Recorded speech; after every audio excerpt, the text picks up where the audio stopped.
Well, it is time to review Barbie, and I thought, you know what? We never get to see Melissa, our good buddy, for a new movie review, so let's talk Barbie.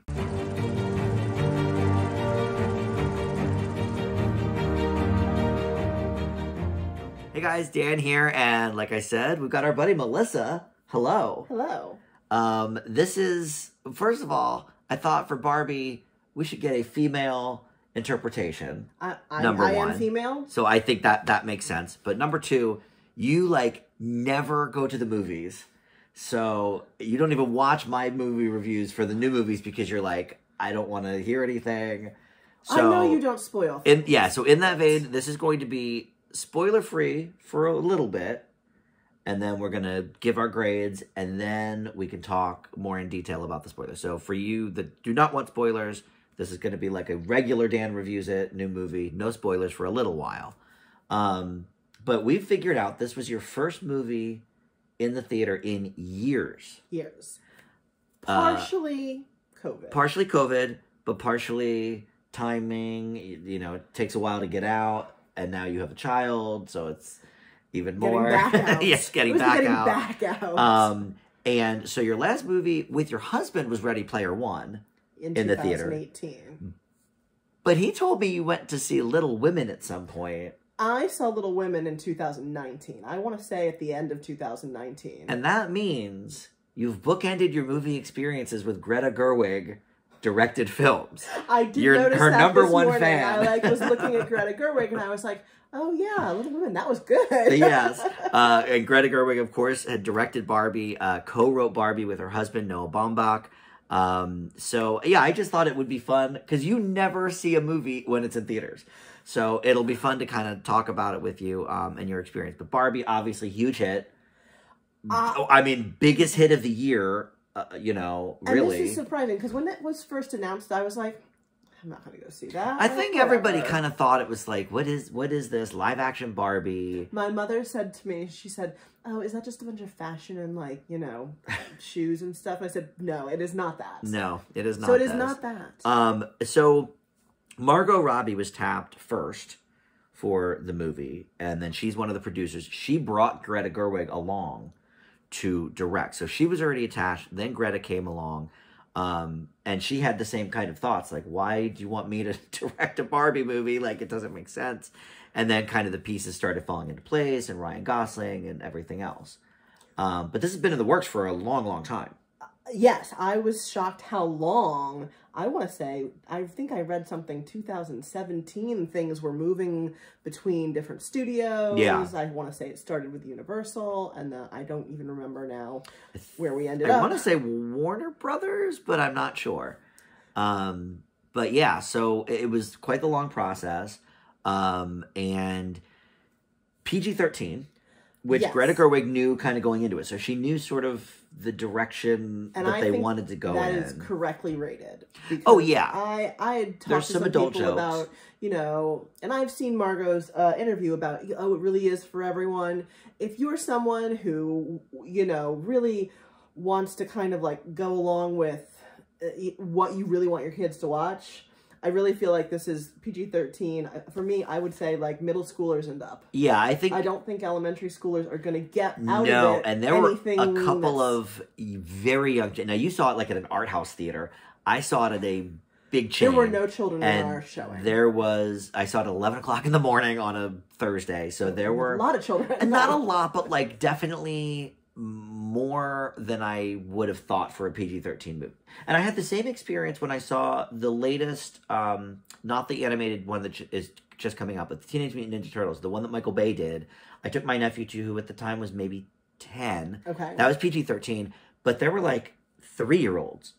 Because they were like, oh, it's Teenage Mutant Ninja Turtles. But it's still PG-13. Right, but it's Barbie. Like, you know, I feel like Barbie, you kind of start when you're about maybe 3 or 4. Yeah. Like, as a girl. What's your history with Barbie the doll?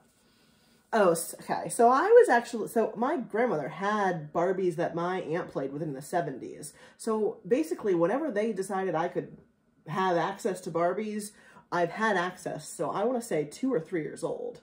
Probably. Very young. Okay. Maybe not, I mean, the older 2, not like you know, Yeah. still putting things in your mouth too. Right. But I went back and I was looking at like, what was my first Barbie? What Barbie first released that I perhaps got, and I couldn't actually pinpoint the Barbie, and I think that's because the first one I could find was the Ken doll that we had. Okay. Who was a Beach Ken. Beach Ken, which plays into this one movie of the ones very that well. Was, I mean, not, I don't think it was called Beach, but it was one of those kind of, that kind of theme. And we only ever had 2 Ken dolls, and one's head fell off, so then we were down to 1, and he always played the villain. Oh, okay. Interesting. Because we had so many women. It was always a very, you know, lady-friendly play at our house. So my experience with Barbies, I grew up in a house of boys, so I didn't own any, but I played with girls in the neighborhood. Our neighborhood was like full of young children, and it was big boomer neighborhood. So they all had like little kids. And so, yeah, like I played Barbie and Ken like at their house. Okay. And I mean, you know, I was a gay kid, not that I knew, but so whatever. Listen, nobody cared. I didn't watch Ninja Turtles, but I loved playing Ninja Turtle action figures with like the sewer and stuff. Like, I mean, it's just pretend play. But Barbie is so steeped in women, you know. It is. It's. I mean, it's a lot of. Like, if somebody gave me a Barbie as a kid, I would have been like, you know. That's weird. Yeah, that's kind of weird. So I didn't own any, but I certainly had experience with playing with them, playing house and you know whatever. So anyway, the basic premise of this movie is we're in Barbie Land, and we have the Helen Mirren voiceover. We're in Barbie, which I thought was very good, and funny, and very funny at times, and not obtrusive. There were a few times it came in where it was like a great little joke, and then it kind of went away for big long chunks of the movie, and it was then we kind of forgot, but it was very appropriately used. Yeah, and she kind of sets the stage. We're in Barbie Land. First, she tells like the history of dolls, how they were all baby dolls until Barbie came along, and that was in the preview. So I think a lot of people have seen that part already. But then Barbie is realizing that she's sort of like glitching a little bit, and so they send her to the Kate McKinnon character, which is Weird Barbie, the Barbie that has been overplayed with, and the hair's all cut and markered up everywhere. And so you know, great Kate McKinnon performance. So Perfect it really was. And I found out actually through a Gerwig interview I just heard yesterday that her and Greta Gerwig were roommates. Oh my gosh. 20 years ago. That's crazy. So makes sense that she would have cast her. But so she basically says you need to go to the real world and find out who your quote unquote owner is, who's playing with you. And then it sort of goes from there, and we won't really spoil any more of the plot. But included in this movie, other than Ryan Gosling we mentioned, but there's a bunch of different Barbies and Kens. Simu Liu, who was Shang-Chi, he's one of the Kens, sort of the main Ken rival. He was great. Michael Cera plays Alan, who is his character. Which I never heard of the Alan doll. I looked up a little bit about it after the movie. I had seen a little about the Alan that they showed, which is the original one. But Alan actually ended up being the partner of my favorite doll, which was Midge. Oh, okay. Because Midge in Barbie canon, I'm not talking the movie, she married Alan, and my favorite doll I got to go pick out at Toys R Us back when that was a thing. Wow, love some Toys R Us. Was like the Midge wedding Barbie. Okay. And I was like, is Midge the pregnant Barbie that we see? She was in the movie. She was pregnant. Okay. And I think that was a few years later. This was like 91. They were doing a whole wedding thing, and it was Midge and Alan, and he was a lot more attractive as the wedding Alan as opposed to the best friend Alan. Yeah. But we didn't. Again, I only had 2 Kens, and they were in beach clothes, and I had no other male clothes. That plays into the movie for sure. But some other Barbies include Issa Rae, Dua Lipa, the singer, Alexandra Shipp. Then in the real world, you have America Ferrera as one of the Mattel employees. You have Will Ferrell as the president of Mattel. So all right. So that's probably enough on the plot. But this I knew going in was going to be a kind of a feminist anthem type movie. I had seen some of the you know, they made it obvious. They made this it is like pretty obvious that this is what this is going to be. It seems silly to me that there's a bunch of like the right-wing pundits, you know, white men in their 50s raging on it. It's like, well, this movie isn't made for you. Like, shut the hell up. We've heard all of this counter Barbie media as well. Which so I was like, but it seems so silly. Like, it just seems so dumb because the movie is obviously not for that subset of people, and they never would have watched it otherwise, you know, whatever, if they didn't want to rage on it. But listen, Greta Gerwig, I think, is a very, very talented writer and director. Little Women was great. Lady Bird, have you seen that? Yes, I've seen Lady Bird. Lady Bird was fantastic. Another one she directed and I believe wrote. But she also has acted in many things over the years. She did a bunch of independent movies with Noah Baumbach. I'm assuming that's how they met, sort of making these couple of movies together. Frances Ha, Mistress America. And I reviewed some of those on my old show, Film Fanatics. But I've always sort of been drawn to her kind of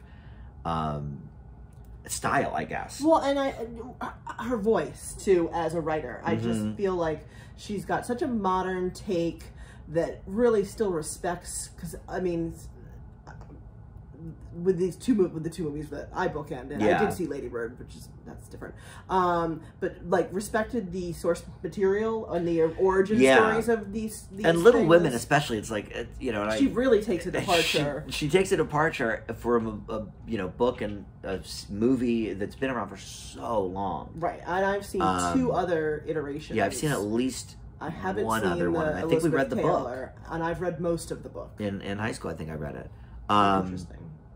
And of course, the Friends read it. There's some jokes about, you know, when the Friends read it. Yes. But anyway, back to Barbie. But so I knew going in this would be kind of a, you know, feminist take, whatever. Which you know, I'm all for. I love that. No issue with that. No issue with that. But I love the sort of the real world, like, you know, they could have easily just kept it in Barbie Land and done something there. But I love that they really kind of turned it on its head. The crossover into the real world, besides a couple scenes, was so believable and you know, raw and real, and the performances of those actors, again, apart from a couple people who were a little more comic relief, was so well done that you kind of needed that in order to make it this phenomenon it has become. I don't think if we stayed in Barbie Land, we would have had all this, like... I think it would have been stale. Yes. I don't think there's enough to do, so I think you needed to do that, but I thought it was done perfectly. And let's talk about the performances. We already mentioned, you know, Helen Mirren's voiceover was great. Margot Robbie, like, the perfect choice for Barbie. Obviously, she's beautiful, but super talented, and we've seen her play so many different kinds of roles. I, Tonya, obviously was like this I've seen drama, you know, then she does the superhero stuff. You've probably not seen. I have not seen you're more going through the Marvel stuff right now, but she's, you know, part of the DC universe with a couple different Suicide Squad movies. Then she had her own movie, which Birds of Prey, you know, had a few problems, but she was great in it. So she does that. I've seen Wolf of Wall Street. Wolf of Wall Street, she has kind of a side role. This movie, Focus, with Will Smith, which is like not necessarily a heist movie, but like a, you know, whatever, a con movie or whatever. She's really good in that. Once Upon a Time in Hollywood. Really, and then she's done, you know, voice work. I would have thought that was Sharon Tate. I know, God, she was great. So she's done that. And Amsterdam, I saw that as well. Oh, I still have to see that, actually. That's on my 2022 list. But she has a very minor role in Asteroid City that I just saw last week. Babylon she starred in, which I had a lot of problems with, but her performance was not one of them. She is such a talent. Well, and that's what you're saying here. Like, this range is ridiculous. And I didn't realize this was the same person. Like, and that I feel is such a good, like... It's an indicator of your talent. The talent. Yeah, I, Tonya was... I actually was thinking during Barbie, because I had only seen I, Tonya once, you know, when it came out years ago. And I was just thinking during Barbie, man, The fact that this woman did Tanya Harding to the T, yes, and now is pitch perfect here as Barbie, so she's great. But I gotta say something about Ryan Gosling. I think as great as the Margot Robbie performance is, I think the unsung hero of this movie is Ryan Gosling as Ken. Well, I read some things that he really brought a lot to this role. I heard that in the Greta Gerwig interview I listened to yesterday. There on the page. Right. So I think you've on something. Well, and Gerwig was saying, it was the Smartless podcast with Jason Bateman and Will Arnett and Sean Hayes. Great podcast. Check it out. But she was this week's guest. And so she was saying that when, like, she knew he was funny from SNL that he had done and some other things. But she's like, is he really going to kind of get what we're going for? She said that as soon as he came into the costume design, and, you know, that was sort of like the first day or whatever of what they were doing, and he, you know, got one of his super, like, pink, you know, like one of those really flashy outfits that he wears in the movie. Right. And he just went for it. And she knew, she was like, okay, this is the Ken. So I said on the way out of the movie, you know, I wouldn't have thought necessarily to cast him because of the age. Right. He's a bit older. He's in his early 40s. Yeah. And I was like, you don't picture Ken as in your early 40s. Right. But and we were talking about the age and who this movie is really, you know, who the audience is. And I really kind of feel like the audience is like a 20, not even 10, 20, maybe 15-year span, kind of, you know, kids born in the 70s, right. kids born in the 80s, right. kind of thing. I think the early 90s, this like millennial yes. Gen X yes. grouping. Because Gen Z, and that's Ryan Gosling, and that's Ryan Gosling, and Ryan Gosling is he's the other heartthrob of the era, right? Because of The Notebook. Like the only other thing I could think of, but this would be younger, and I think maybe would make Ken too young as opposed to Margot Robbie, would be Zac Efron. Great body, obviously, heartthrob, can do comedy. We've seen him do that in a few different things. The singing, obviously, yeah. There's a musical number in here. So that would have been sort of my only other thought, but I think juxtaposed to Margot Robbie is maybe too young. He's probably a good 8 to 10 years younger than her. I don't know how old she is, but he's probably only 30. Like, he's pretty young, I feel like. He might be older than we think. Maybe. I guess High School Musical's been around for 15 years. High School Musical's been around a while now. But how old's Margot Robbie? I mean, that's what I was checking. So Margot Robbie. She's got to be, I think, early... she might not be 40 yet.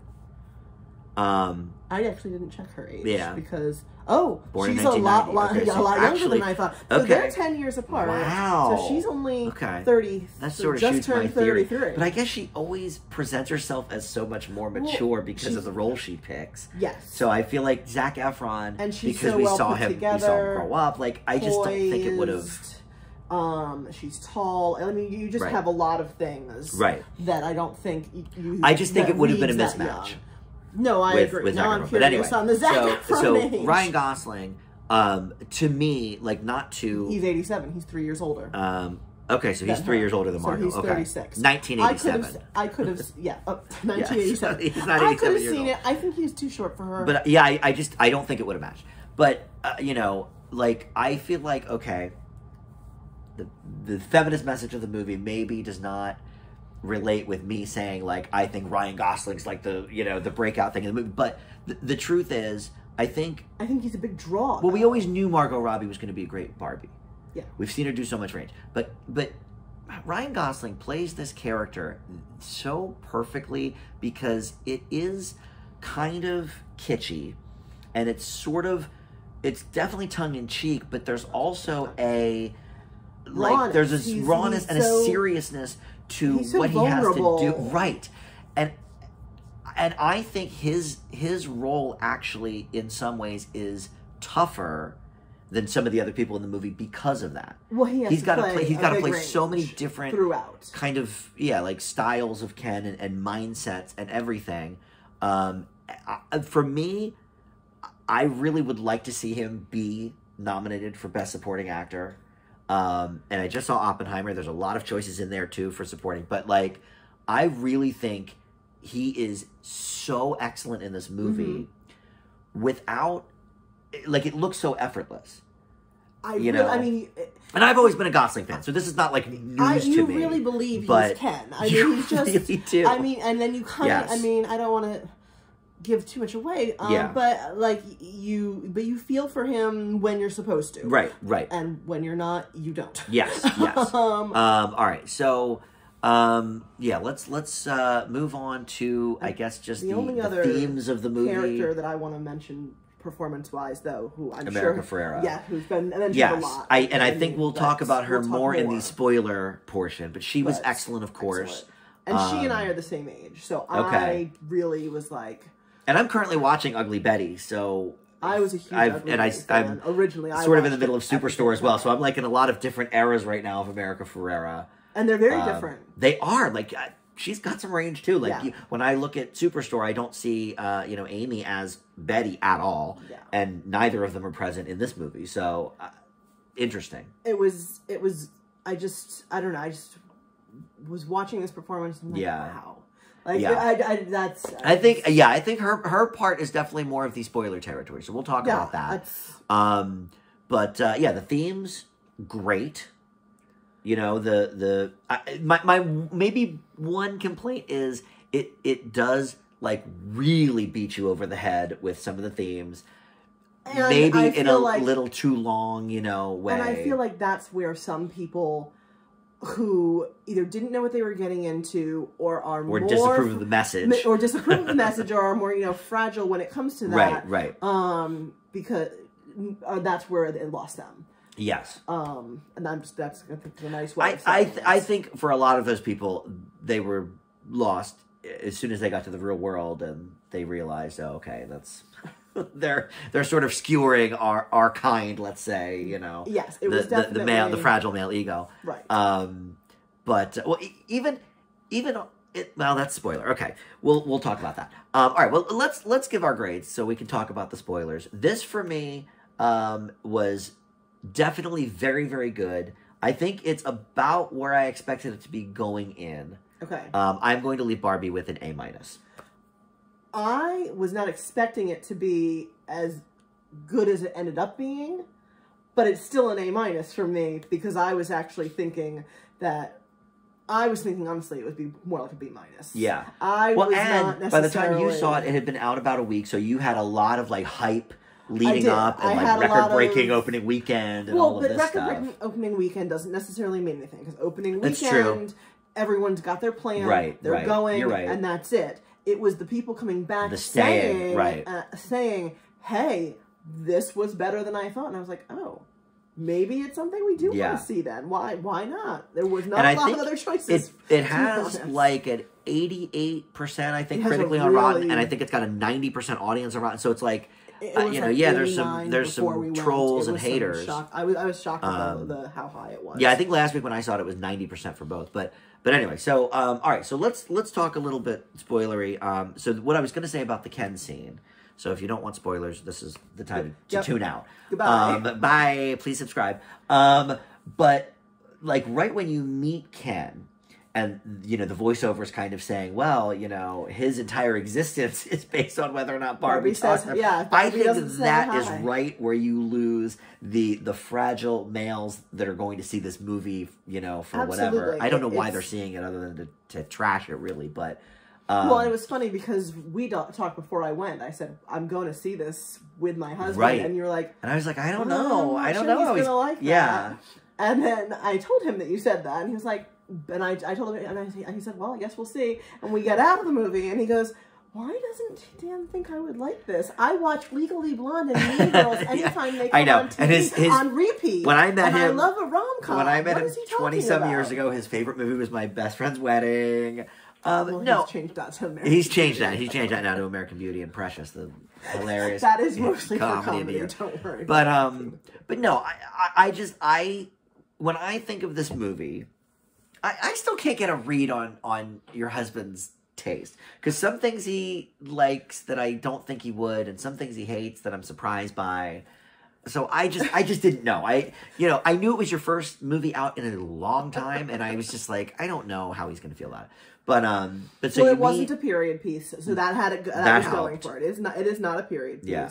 And it was funny. It had a lot of Very very funny. great jokes, a lot of pop culture jokes. Yeah. And you know what? I think if you're a pop culture conscious person, which we all are, yeah. you're gonna get more out of it, which is one of the reasons, again, even apart from the things that are inappropriate, I think that your elementary school students are just missing out on so much of it, and you've got the inappropriate aspect. It just isn't, it's just not where I would go with that. And then in addition, for him, if you're any kind of, not anti-feminist. No, he's an open-minded. Yes, he's an open-minded person. Yes, right. Even a little bit. Right. I think you're going to like it, and I think you're going to be okay. I just was worried he would say, "Wow, that's the first movie we saw in the theaters in 4 years." Why?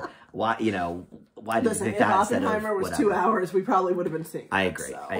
All right, so America Ferrera is excellent. So we get to the real world, and she is the mother who like is the playing receptionist. Okay, go ahead. At Mattel. Yes. And we see the big boardroom of all men. white. I think they were all white too.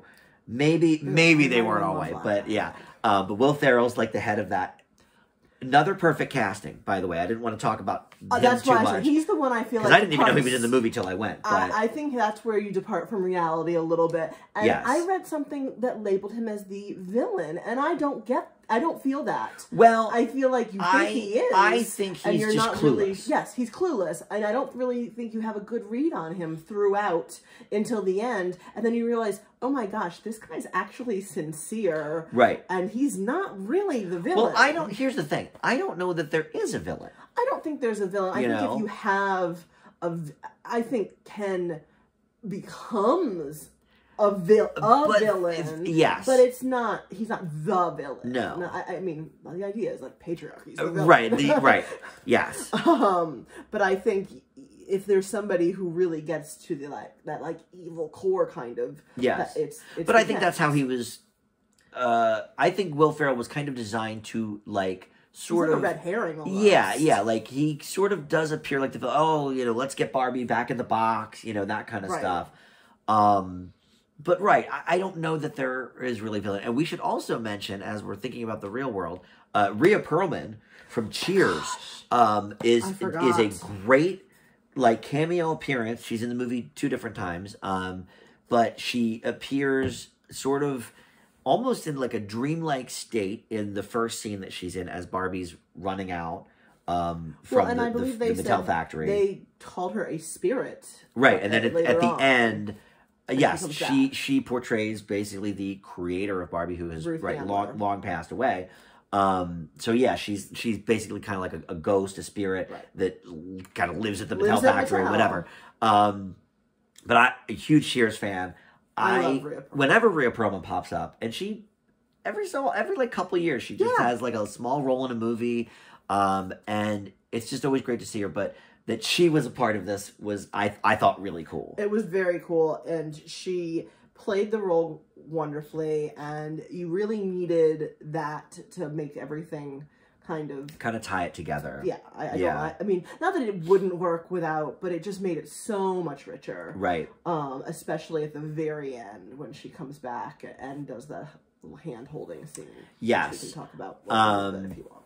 But anyway, so to get back to America Ferrera, yes, you were going to say that she is the one that was actually playing with Barbie. We think it's the daughter. Yes. But it turns out it's her. And this is... I was one of the people crying at the movie. Okay. I teared up a little bit. I did not cry. No, I had at least 2 pretty hard cries. And the first one was when you see America Ferrera's character, Gloria, I believe is the name, and Sasha's the daughter. Yeah, I think that's she's mourning the loss of her daughter's childhood and their relationship. Yes, we see a little montage sort of her kind of turning her back in the car when she goes to hug her and all these other things. And just things that then also used to happen during childhood. We see her kind of give up the Barbies. All of this happens at various points. Yes. It's not all at the same time. And we learn that she is actually the one who was taking the Barbie and sort of putting all these negative thoughts into her and thinking of death. She was drawing pictures and things like, oh, it's cellulite Barbie, and, you know, obsessive thoughts of death Barbie. And so that was sort of the, you know, twist or whatever. I mean, that's the catalyst. When we get the whole to thing. the real world. This is our entire conflict. Right.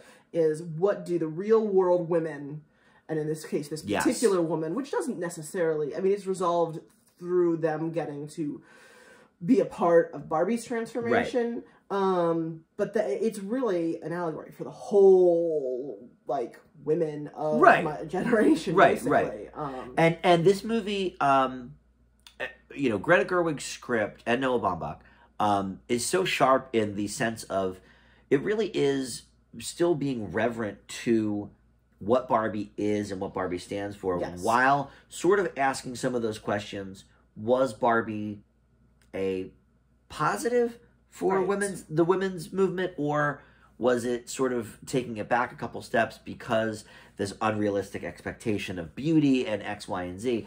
And to Mattel's credit, Mattel was totally on board with these ideas, and I, you know, I think that took some guts as a company, not to be, you know, pro corporation or whatever, but like I really think they've kind of come a long way in there, because think back to the Toy Story franchise. They would not allow Barbie to be a part of the original, right? Because they don't want to be made fun of. They don't want to be the butt of the joke. They don't want. And then when they saw what it did, then they were like, "Okay, fine." Toy Story be this, you know, phenomena, which is the first one, and then she was a character throughout the other parts of the franchise. And so I just think that they realized, hey, if we want to stay relevant, and that was when I told you I was researching what Barbies I had over the years. Yeah. In order to do that, it was like a collector's site, like Barbie Collector or something, and every year it tells you who they released with pictures. Okay. And you could see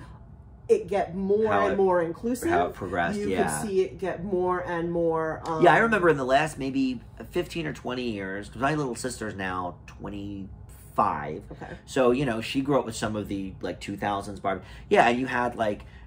you know, obviously different races, but also like, you know, the one in the wheelchair, and there have been a lot of different ones. And I've read some things since the Barbie movie came out that people really appreciated the representation that in some cases was actually accurate, like the wheelchair Barbie. Because they were like, oh, look, it's me. They put me in the movie. They've put me front and center. I'm in the dance. You know, I'm not some background character. I mean, it's background character in that it's not a main character. But there's not really a lot of main Barbie characters. There's a few, and there's a few forefront ones. Right. Like Issa Rae is President Barbie. You know, that she has a bigger role than some.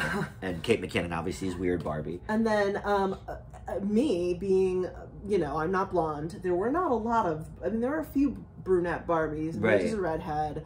That's probably why I liked her so much, because she wasn't blonde like all the rest of my Barbies. But my one Barbie, I had Nia Western wear Barbie. Okay. We also had the Western wear, but it was such a big thing. I don't know. We ended up with like 3 Western wear Barbies in like 89 or 88 or something. I don't know. Very weird. But Nia, the dark hair, I was like, I didn't want to play with her as much because she wasn't the blonde Barbie, and I was like, this is very sad. Yeah. When I was looking at these Barbies, but then in the movie we had like this plus size lawyer Barbie, and I was like, that's pretty awesome, and that's not part of their line. They don't have. I mean, maybe now they will. So I feel like. Well, and at the end, I like that they were showing sort of the real, like over the credits, like the real ads or the real boxes of some of the ones we saw in the movie and what years they were active, and they showed Alan and they showed, you know, Midge and whatever else. I thought that was really cool too. But no, I think it was really kind of a bold choice to sort of tear down the Barbie mythos or whatever, while also and I don't know how building it up as an empowerment, you know, tool. Barbie is anymore. Like, I mean, not that she isn't. I'm sure she's still pretty popular. But there are so many more things on the market now. Right. Barbie was one of the only things on the Right. market. There were some knockoff things, but now you have Bratz, which I don't really care for. Yeah, I remember Bratz. And now you have, I mean, American Girl. Girl has now exploded out of the historical fiction genre of 3 dolls back when I started. Yeah, they're big. And now they have modern dolls. So then parents find that to be sort of more appropriate. Well, it's like because anything. More their kids. You know, if you look at it's not adult. anything from the 50s, 60s, whatever, there's a million more options for everything now. Right. This is true. You know, board games. I mean, you had 5 board games, you know, back in the 50s. You know, Monopoly, Chutes and Ladders, that was it. You know, whatever. Clue. And now, you know, you have, obviously, that has exploded. So, yeah, just like everything, it's sort of... So I think this may help them oh, my some traction. Though. I guarantee mean, it. This is the biggest pop culture touchstone of the year. Absolutely. You know, and the whole Barbenheimer thing just my God. exploded It's it more. It's which is a crazy. Yeah, weird... I went down that rabbit hole to see like how did this happen? What's going on? Occur? So I don't know. and my buddy Tim is going to do an Oppenheimer review with me very soon as well. So we'll talk to him about that. But yeah, like this is I think the biggest cultural touchstone of 2023. Well, and this is going to have a wider audience, I think, than for sure, is. for sure. It's even it's outperforming already. Yeah. It's going to hit $1 billion within a couple of weeks. It's already at, I think worldwide, I think it's at over 700 million. Wow, worldwide in like a week, not even 2 weeks, week and a half. So yeah, I think it's definitely going to increase, you know, Barbie's persona, Cachet. whatever. What do we think about a sequel? Because a movie that's this big always gets a sequel.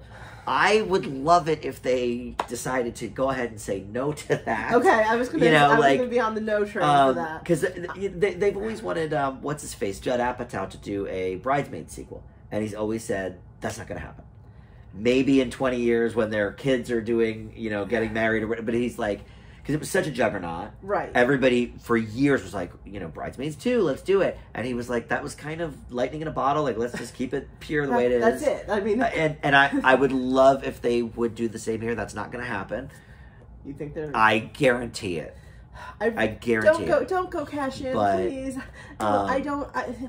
This is lightning in a bottle. There's no... I don't say there's nowhere else to go. Oh, they'll find a way. No... But it's not going to be as organic. It's not going to be as... Right. You know, it's going to be a cash grab movie. Yes. You're not going to get something that has the same... Even if you don't have the same message, that's going to have the same heart to it. You can't necessarily have the same cast. There's not necessarily with Barbie's choice. Well, and I was going to say, since we're in the spoiler territory, she decides to go to the real world in the end. So yes, I guess you could have the here's Barbie in the real world, but you sort of already did that. That's fish out of water story, right? How many fish out of water stories Too many. are you going to do? Too many. This was fresh, and well, it reminded me a little bit of Enchanted. Oh, yeah. Because you had, you know, the Amy Adams character, Disney Princess. She goes into the real world. And then last year they made Disenchanted, and it was horrible. Yeah, that was on Disney+. So, this movie is making too much money to not do the sequel. I would love it if they said no to that, but they're not going to. So we just have to hope Greta Gerwig's back on the team or whatever. Very creative and strategic about what they decide. Well, look, it's up to Margot Robbie. If Margot Robbie doesn't want to do a sequel, there won't be a sequel. I would say. Really? Because she's hysterical. She's just I guess that's true. Barbie. You're right. You're right. You could do Barbies Issa Rae as President Barbie. I guess so many Barbies. I guess that's to choose true. From. But obviously, she's a huge draw though for this movie and absolutely. And she carries the movie. All right. I think we have. I think we talked it up. Pretty much everything. Easily one of the longer new movie releases I've done. That's because there's two people to talk to. But there's two people to talk to. I know Joe and I used to go, sometimes 40, 45 minutes. But I think you've probably reached the end of us. Plus, if we tell you everything that happens, then you're not going to go see it. And you really should go see it. Yes. And I feel like if you've made it this far, perhaps you already have. But... You know, enjoy. Keep talking about it. Comment. Yes, always comment. I love talking to people in the comments. Like the video, that helps. And we will see potentially for Emmy nominees, but we don't know when that's happening. They've pushed the show, but a lot of good shows to talk about. If you haven't gone and watched this year's shows, go watch them because there's not much else to do. Yeah, well, and there's going to be nothing in the fall coming out new. So, but anyway, so perhaps we'll see you at the Emmys whenever that happens. But otherwise, thank you for joining. Thank you for having me. And we'll see everybody next time on Dan Reviews It. Bye.